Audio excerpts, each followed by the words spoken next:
When we teach people how to self-regulate and change their brainwaves, we could actually see then that the incoherence, the disorderliness that's taking place in the brain, when you're over-aroused, you're overly analytical, and you're shifting your attention from one problem to one person to one thing to one place to another problem to another circumstance to your phone to your car, and each one of those elements has a neurological network in the brain. So the arousal causes these different circuits to fire out of order, and the brain is incoherent. So take two waves that are out of phase and mix them. When they interfere, they flatten out. There's no energy. So energy leaves the brain, right? And this is where it gets challenging. So when we teach people how to open their focus, we've done thousands and thousands of brain scans, and they get beyond their analytical processes and they open their awareness and go from a convergent focus to a divergent focus, and they learn how to relax and regulate. Their brain waves start to slow down into alpha. And then if they do it properly and they're connecting, those different compartments of the brain that were once firing out of order start to unify. Different communities form bigger communities. The brain starts to synchronize, and then all of a sudden you start seeing different compartments of the brain all in resonance. So now when they're all in resonance and they start interfering, when those waves come together, there's more energy in the brain. When a person can let their body be in a light state of sleep and feel so safe that you can finally let go and surrender, the body is sleeping, but the mind is awake. And now the door between the conscious mind and the subconscious mind is wide open. If they can regulate and stay there, something amazing happens. There's a release of energy from the body, and their brain goes into a very, very super coherent state of gamma. Gamma is super consciousness. Now, I'm not talking about a little gamma. I'm not talking about a lot of gamma. I'm not talking about a really lot of gamma. I'm talking about a supernatural amount of gamma.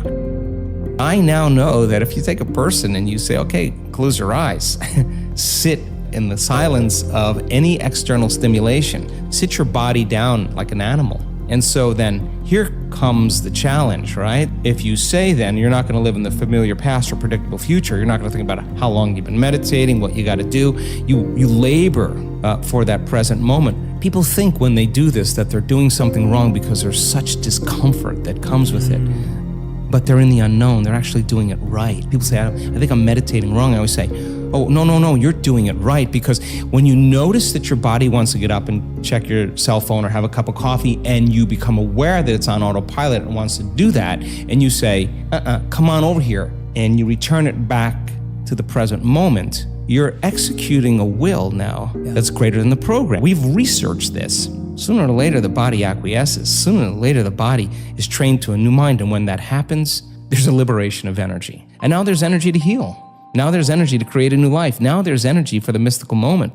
That arousal is ecstasy. That arousal is bliss. It is the most familiar, unfamiliar feeling that people ever have. And that memory then that the person has that is so profoundly different than the feeling of success, the feeling of wealth, the feeling of orgasm or love or whatever. This is a new one, and it's a thrill. And the person notices a dramatic change in their inner state, and with that experience comes a very lucid picture, a very profound insight, a download of information.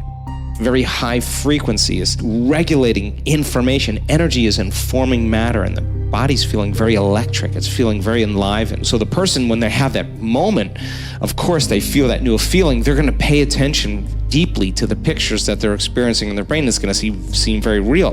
Now, the cool part about that is, what is real? Reality is where all of your attention is, right? And if all of your attention is in that world, I mean, when I wanted to know, when I saw a person 200, 300, 400, 500 standard deviations outside of normal and gamma, please just tell me what happened. And, these stories are profoundly enriching. They get a biological upgrade a lot of time. The cells start jiggling the energy and frequency, and there's the tumor, then it's gone. There's the eczema, and it's gone. When you come back to your senses and you come back to your personality, your spectrum of reality is broadened, right? We don't see things how they are, we see things how we are.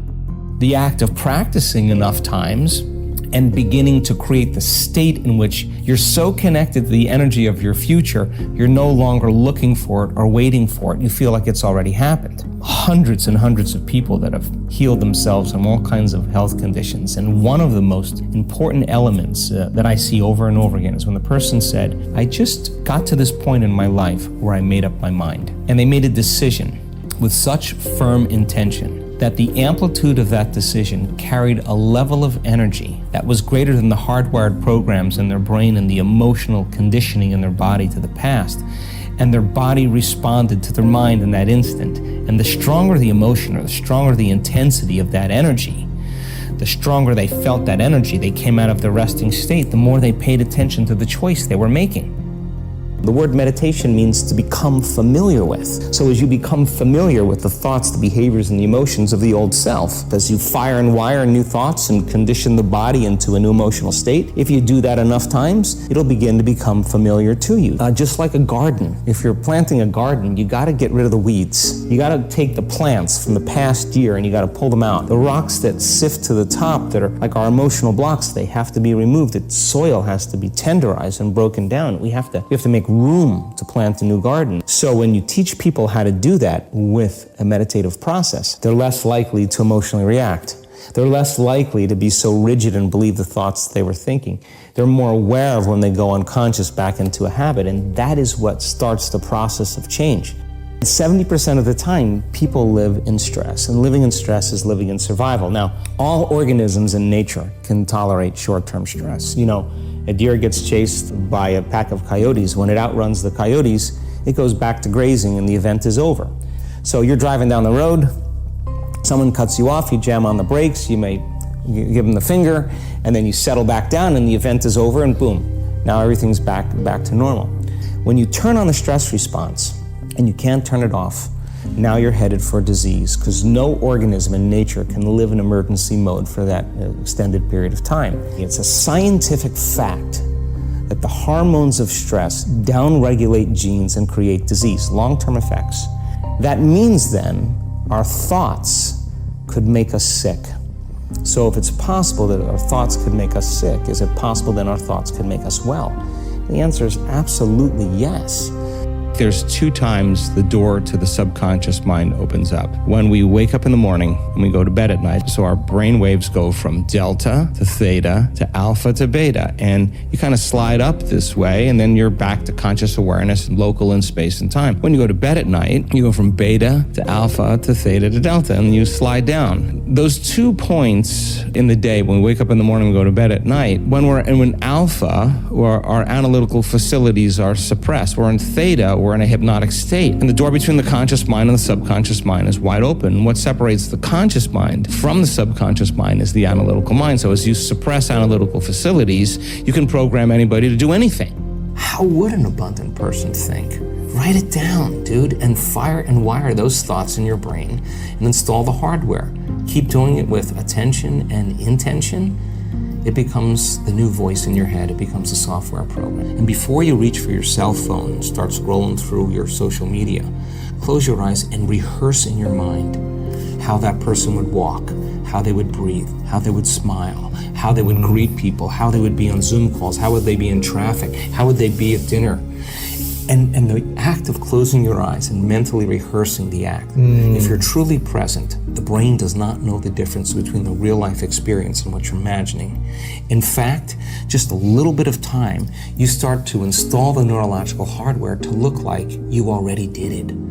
Being in a relationship with money is no different than being in a relationship with anything else. Some people come with some pre-programmed things from their childhood where how love and money are connected, or lack and money are connected, or money is the root of all evil, or money is from, whatever it is that we have these programs that I think some people come with at an early age. People have approached me, Brian, and have said, I got this great idea for a new business, but I don't have any money. And I always say the same thing to them. You don't need money, you need opportunity. Forget the money. Money is just one way to get there, matter to matter. Create the opportunity.